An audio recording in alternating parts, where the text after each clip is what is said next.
What's up, YouTube, and welcome to the next episode of my console collection series.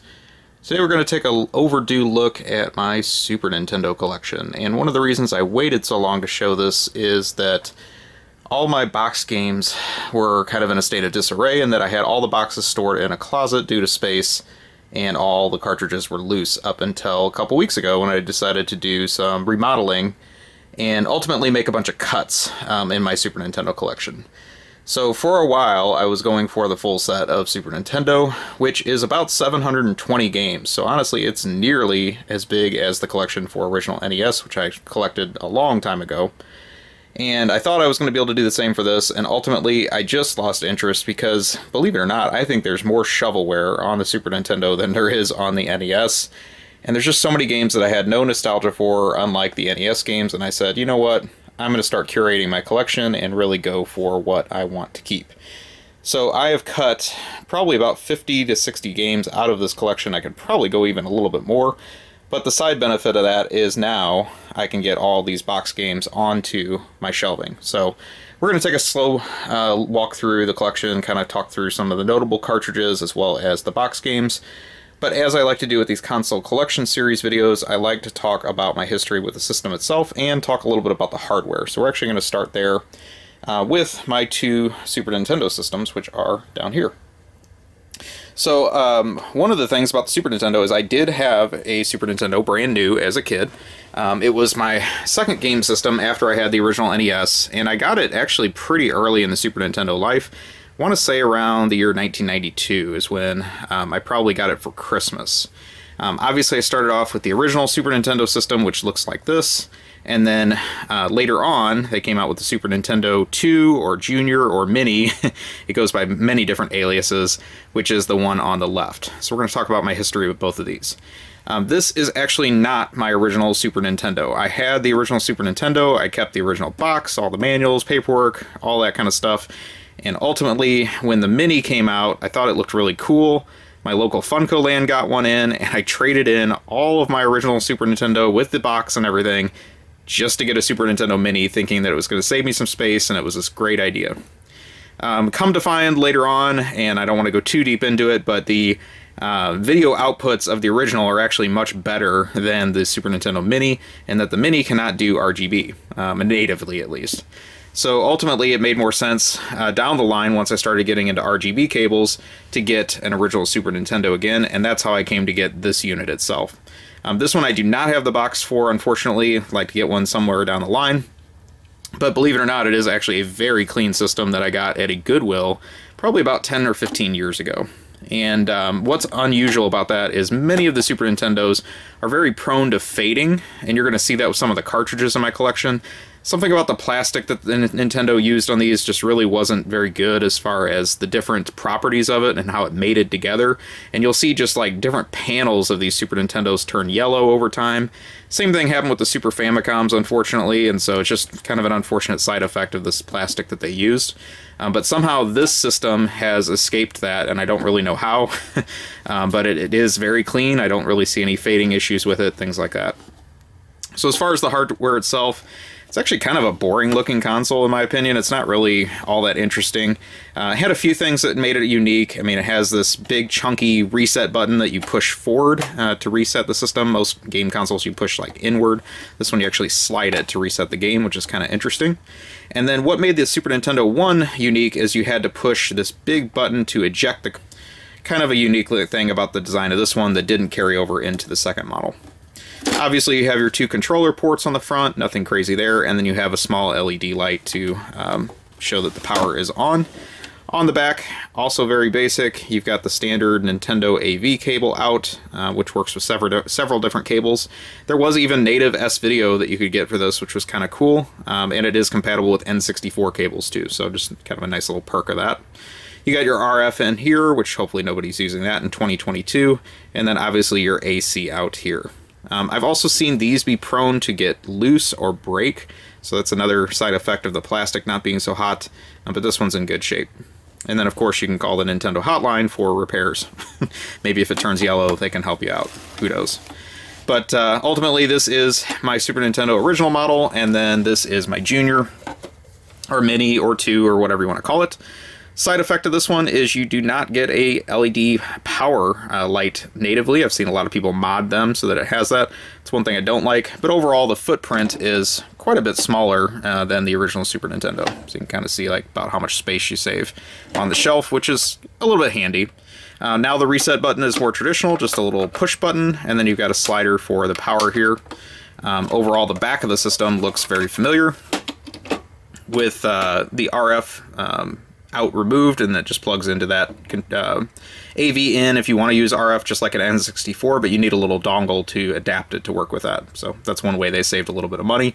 I think they were hoping most people were on composite by the time this system came out. And then of course you got your power out, which is the same as the original, and the cables are compatible. Just briefly talk about the controller, and ultimately it's a pretty comfortable controller.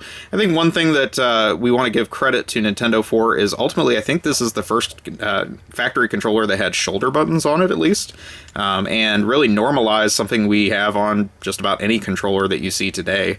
From PS1 on up, everything has used that traditional design where you have shoulder buttons, sometimes multiple on the controller itself. But overall, you got a nice solid D-pad, and the buttons, some are concave, some are convex. I always thought that was kind of unique. And then the 2 shades of purple on the US controller. Super Famicom controller had multiple colors for each button, but I guess we just, we don't like that much shade of the rainbow in our controllers here. I don't know. So they changed it. But that's a little about the hardware. And then, of course, we have a system box here for the Super Nintendo 2. Much more compact box than the original, which was actually a pretty large box. You only get 1 controller with the 2, and the original ones, the first model at least, had 2 along with the Mario World pack-in. So anyway, that's a little bit about the hardware. Let's talk some games. So I'm going to walk you through really what's going on with boxed games here. There are other games that I have manuals for that I'd like to get boxes for, and I guess now this is really helpful because I know exactly what I have. Before, when things were in the closet, I was guessing when I was out game hunting, do I have this, do I not have this? So I kind of have a better idea of what I need or where I want to grow the collection from here. Ultimately, in the future, I think, curated is going to be the key. With Super Nintendo, it's going to be games that I have nostalgia for, games that are from publishers I like, genres of games I like, and then we're just going to back off from the collecting bug that was biting me with the system for such a long time, because I'm not going for the full set. I've decided that for sure. I think overall I've got maybe 300, 350 games, something in that neighborhood left in the collection, and just to give you a rough idea of how many games we're going to be seeing today. So I'm not going to talk about every single title, just due to timing, of course, but we will kind of walk you through what's here. So just kind of looking here, we've got Great Shooter by Konami, Axelay. Box isn't great on that one. I like collecting these weird Titus games. You're going to see a few of those in the collection. That one's not a great one. This is Brawl Brothers. This is part of the Jaleco Beater series. There's actually 3 beat-em-ups, and they all have unique titles. And I think it's kind of neat to collect those. That one's actually pretty decent. I have a really nice copy of Breath of Fire 2 with the maps and everything in it. It's actually a very clean one. That's one of the highlights of my RPG collection, probably. But now I want to get a box for 1 because I found out I have the maps and manual and everything for it. Bust a Move, which is obviously one of my favorite series. Box art on it's not all that cool, but it does have, of course, Bub and Bob in it. And this one has the full 100 levels that even the Neo Geo version of that game does not have. The Neo Geo version only has 30. Got some other stuff here. Captain America and the Avengers, not really the best version of that game. Chrono Trigger, I do have some history with this one. This I actually got from Hollywood Video, if you remember those. One of them was blowing this game out in my college town about 20 to 25 years ago, however long ago that was. And I got this for $10, believe it or not. Box cartridge, does have some fade on the top, unfortunately. It's got some sticker residue here and there. But really nice to have this ultimately complete now. I think I had to track down one of the maps. Comes with 2 maps, which is kind of crazy. But yeah, that one I've owned for a very long time. We have Contra 3. Great game, but this is the Majesco re-release, so it's not really as exciting as it would be if it was a first print. Darius Twin by Taito. All these Donkey Kong countries are my originals. So these I collected, or I got these as presents, I guess, when I was a teenager or preteen, whatever you want to call it, whenever those games came out. Definitely was a big fan of those, and I think they mean a lot to the Super Nintendo. Just kind of the graphics on those was such a big leap forward of the time. Some other stuff here. Evo is a pretty rare one. This one was a former rental copy that I got back in the day. I think I need a manual for this one. It's not complete, but the box is actually okay. Pretty interesting evolution RPG, I guess you could call it. A couple other notable RPGs. Well, one of them notable, one of them infamous. We do have a nice copy of Final Fantasy III complete. I have all the inserts for Final Fantasy II, but I don't have the outer box, so that's one I want to track down. And then, of course, you have the crappy Mystic Quest, which was like RPGs for beginners. Final Fight 2 is the only one I have in the box. I'm really ticked off. I had a box for Final Fight 3, and I sold it because I didn't have the cartridge, and then now I have the carton manual, but I don't have a box, so maybe someday down the road I'll get one of those. Ken Griffey Jr. Baseball is one I had originally as a kid. This one even has the original baseball card that it came with. I think it advertises that on the box there, yep. Ken Griffey Jr. was one of my favorite baseball players as a kid, so this was a no-brainer for me. Even though I never bought the second game, I kind of just, I don't know, I probably played that for a full summer as a kid. I put a lot of hours into that game, and it's honestly not the best baseball game. Okay, well, let's talk about this one. So this is, believe it or not, a minty, complete-in-the-box Hagane. I got this game about 15 years ago at one of the stores in town. So the whole Blockbuster exclusive thing is nonsense, in my opinion. And it was one of those things where, like, they had display cards out on the shelf, and you would pull the card, you know, for used games, actually. And you would pull the card and take it to the counter, and then they'd pull one from the back, and usually it'd be, like, all crummy condition or whatever. I pulled the used game card for this and took it to the counter, and the guy pulled out a brand new sealed copy and handed it to me. In retrospect, I bet they had more of them, and I didn't even think, you know, that this would turn into what it is now. But I paid $20 for this, and I kind of wish I hadn't opened it at all, but I did. I was very gentle. I think I sliced one corner open and, you know, pulled out from that and all that. But it's a really cool game. I mean, I don't think I would ever let this go, but I've really been blown away by all the hype and, you know, progress that this game has made over time since then. So, I mean, I'm sure I should probably get this graded or whatever, but I still play it, so I don't really want it sealed away forever. I always said if I found a loose cart-only copy at a decent price, I would, you know, potentially do something else with that one, but I've never come across one, you know, just at a decent price at least. They've always been full collector prices. Harvest Moon's another one that I was a ex-rental, unfortunately, and they even sliced the edge of the box, which stinks, but I do have the manual for it. It's kind of beat up. This was a very late release on Super Nintendo. It came out in like 1997. And then if you really just think of where the Harvest Moon series went from there, it's kind of crazy. So move on to the second row here. We have Ignition Factor, which is a cool firefighting game. Always like that one. Got a few Taito titles sprinkled in here. You know, I'm really going for the full Taito subset on Super Nintendo. They're my favorite publisher, so I like to get their games. Kendo Rage is a pretty unusual one. Kirby's Dream Land 3. This is another late release 1997 game, I believe. Got that one complete in the box. I don't really remember my story on this one, other than maybe I just found it used at a pawn shop or something. I don't know. But it's in really nice shape, so that was definitely a win when I got that one. Legend of the Mystical Ninja. This was the first Goemon game we ever got in the United States. I always liked that one. We have the two Lufia series games, Lufia 1 and 2. First one was published by Taito, second one was published by Natsume, so kind of some incongruity there. I have a sealed copy of Magic Boy. I don't really know what the story is with this one, but this one comes up sealed pretty often. I think there was some cases of that found years after the fact or something, maybe a pallet. I think I got it at the Portland Retro Gaming Expo a few years ago, but it was cheap when I got it, and I don't know, I'll just hang on to it sealed, I guess. Magic Swords, pretty good beat 'em up. Mega Man X, this is one of my childhood originals. One of my favorite Mega Man games, actually, too. I put a ton of time into that as a kid.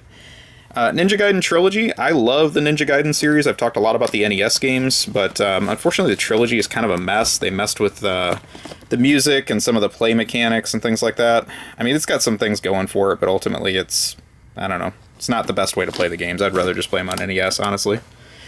Ninja Warriors, this one was a very expensive game, but now that the PS4 and Switch remasters come out, it's actually dropped in price a lot.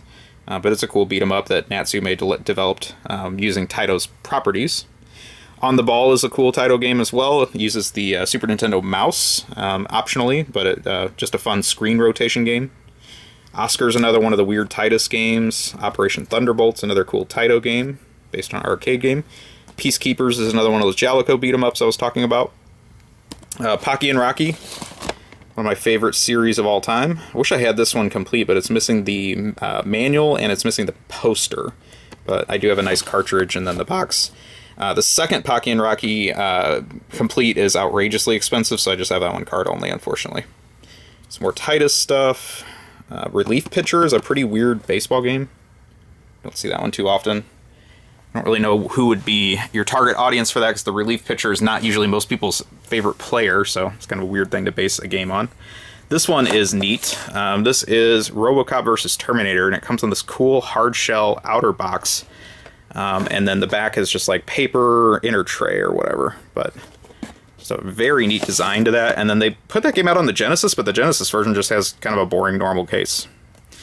Run Saber is a cool Strider clone game by Atlas. Really fun. You have your Secret of Evermore and Secret of Mana. Both of those pretty well established Square classics. One developed in the US, one developed in Japan. Some Spider-Man games. I got Separation Anxiety. Shien's Revenge. This was one that's taken off recently. I always thought this was a really neat game. Also supports the mouse. It's like a first-person ninja action game. Skyblazer's a pretty fun action game as well. Some more Taito goodness. We have Sonic Blast Man 1 and 2. Part 2 is a very difficult one to find. This one I pieced together, so I got the cart and manual separate from the game years before that. Spanky's Quest is an awesome Natsume game. I am not a Star Fox fan. We're not going to say nice things about that one.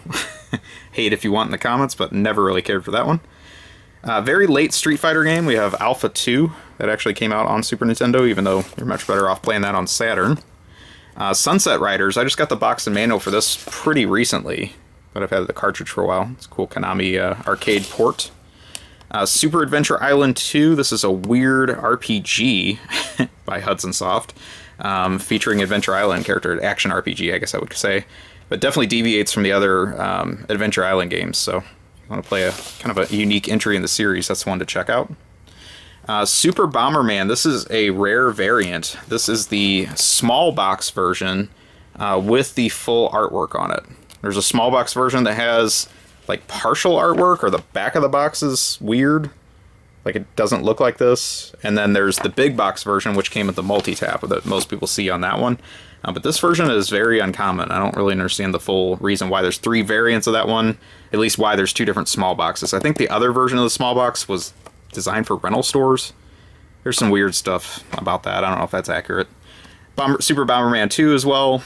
I do have Super Castlevania 4, but also a Majesco variant. I think I bought that new at Toys R Us when they were blowing them out. Some more Taito stuff. We do have the Super Game Boy in the box. Kind of a fun accessory. Mario All-Stars and Mario Kart are my childhood originals. Absolutely love both of those games. I put millions of hours into Mario Kart back in the day. Battle mode and single player. Just absolutely love that game. Mario RPG I've owned for a long time, but I didn't own that as a kid. I probably had that one for about 20 years, though, and it's complete. Down here, Super Metroid.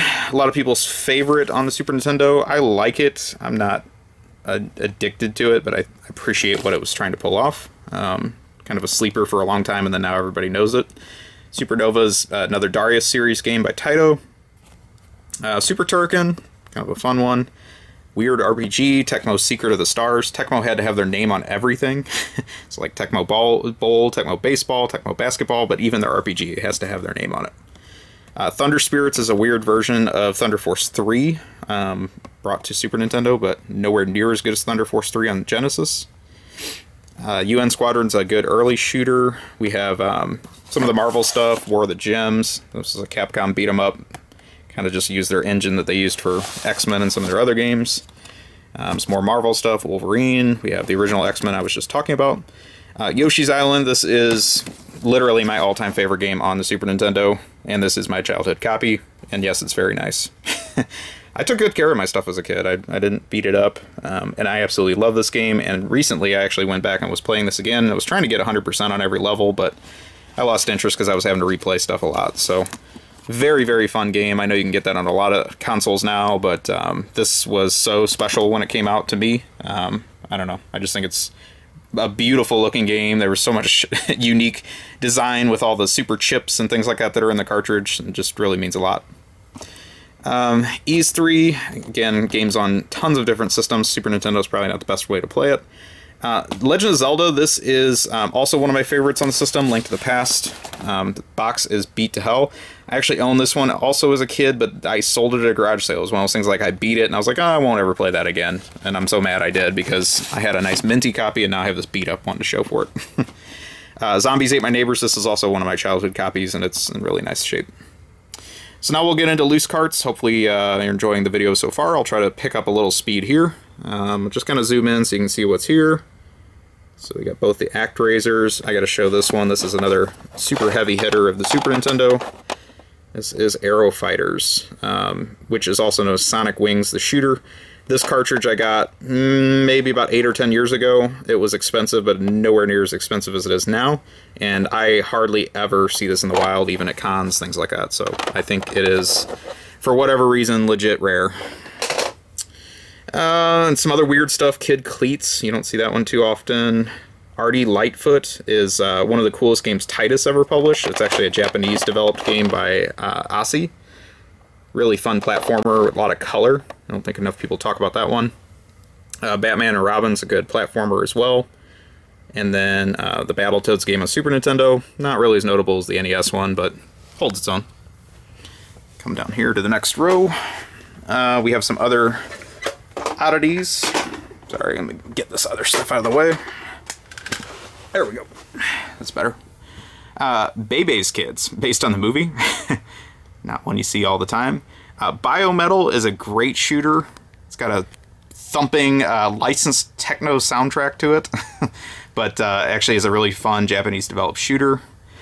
Blazon is not a fun Japanese-developed shooter. It's very slowdown-ridden, which is unfortunately one of the big downsides of the Super Nintendo. This is the Brainies, another weird Titus game. We have a lot of RPGs. Brainlord, Brandish, Breath of Fire, my loose copy of the first one.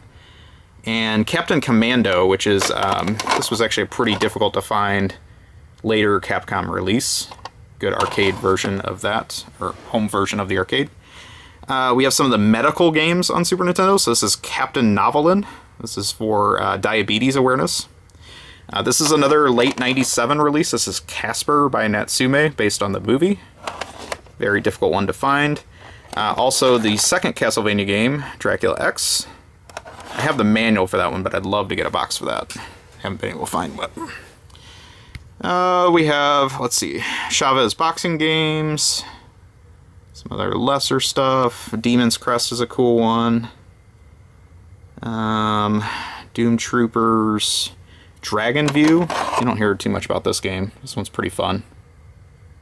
Kind of an interesting action RPG with some Mode 7 effects. World map.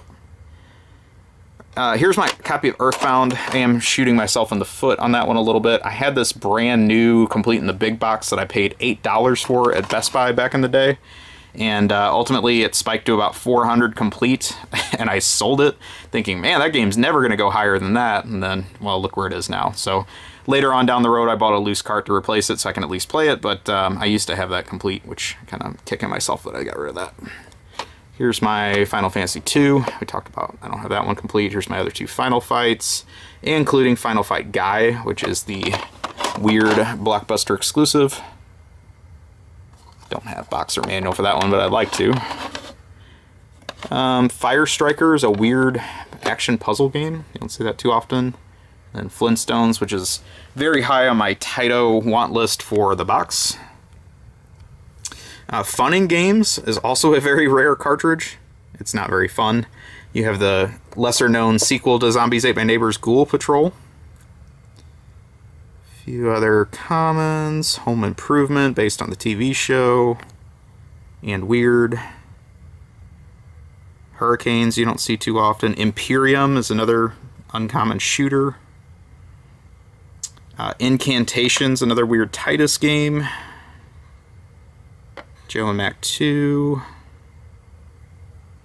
King of Dragons is another Capcom beater. Knights of the Round, also a Capcom beater.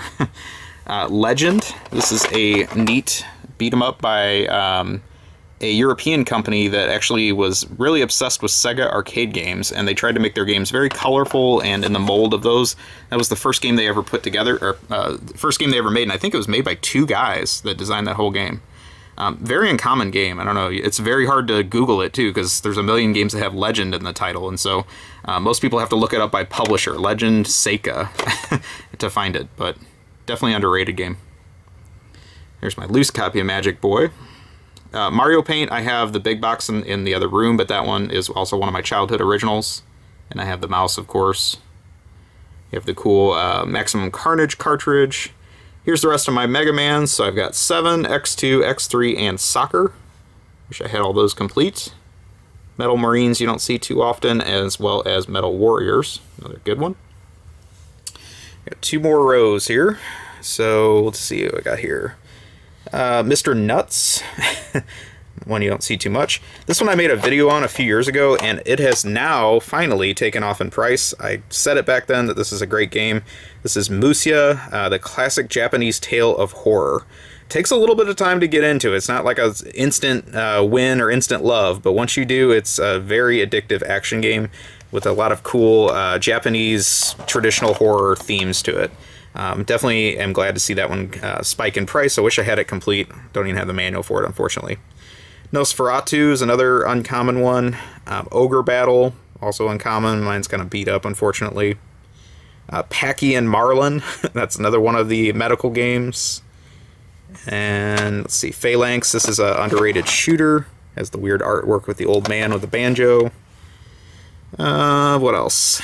Pirates of Dark Water, very different from the Genesis version. Here is my Pocky and Rocky 2. I wish I had that complete. Power Instincts, a weird fighting game by Atlas. Okay, so here's one that I'm recently converted to. I was not a Power Rangers fan as a kid, but these Power Rangers games are excellent, and they were all developed by Natsume. So you have a racing game that's like a Mario Kart ripoff. You have a fighting game, which has got really good graphics. It's not great to play. And then Mighty Morphin Power Rangers, the movie, is actually an excellent beat-em-up with, like, I don't know what you would call it, phasing of different levels of the screen or whatever. It's like Guardian Force on the Saturn, which is crazy, you know, so definitely recommend that one. R-Type 3, this is a very difficult to find shooter. I think Jaleco just didn't make many of these. They published it in the US for Irem. Ride and Trad, which is another shooter, and the Super Nintendo version of it is not great.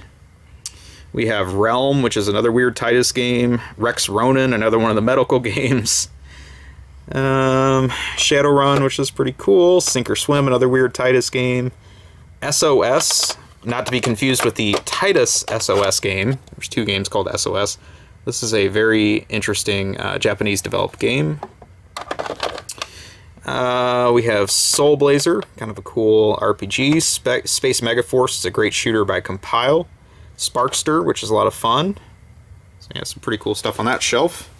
And then down here we have, let's see, Spike McFang. It's a pretty uncommon action RPG. Strike Gunner STG, or shooting game. Don't recommend that one, but it's an uncommon Japanese developed shooter. We have all the Super games. A lot of games start with Super. So you got Super Adventure Island, Super Bonk, Super Buster Brothers, Super Double Dragons, Super Ghouls and Ghosts. Some more Mario stuff. There's my original Mario World. That one did not come with the box originally, of course, because it was a pack-in. Super Punch-Out. Super Turrican 2. That's a good one. Super Valis 4. SWAT Cats, based on the short-lived TV show. Kind of an uncommon Hudson Soft game. Syndicate. This is another one you don't see very often. Some of those Ocean published titles are a little bit weird. Turtles in Time, or Turtles 4. I had this one as a kid and played it a ton, but I sold it off years ago, so I'd like to get a box for that one again, but that's a rebuy.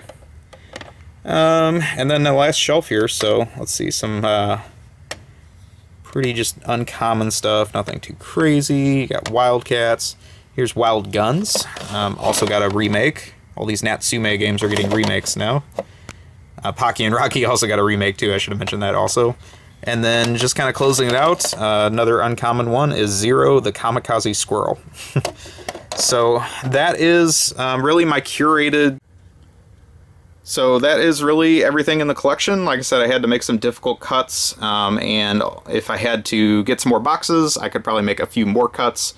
But that should give you a pretty good idea of what I have in the Super Nintendo collection. So hopefully this wasn't too rambly, you got a good overview. Like I said, I didn't have time to go through cart by cart and go through every single thing. But I'm just happy to get all this stuff out of the closet. It had been collecting dust in a closet and just not getting appreciated. Now I can easily pull these boxes out and appreciate the artwork, and really just have a quick view of what I have in stock. So definitely was a benefit doing that. I thought I'd give you guys a view, and hopefully you enjoyed. Thank you for watching. Please take a moment, like, comment, subscribe. Let me know what you think. I will talk to you soon. Have a great day or night, wherever you are.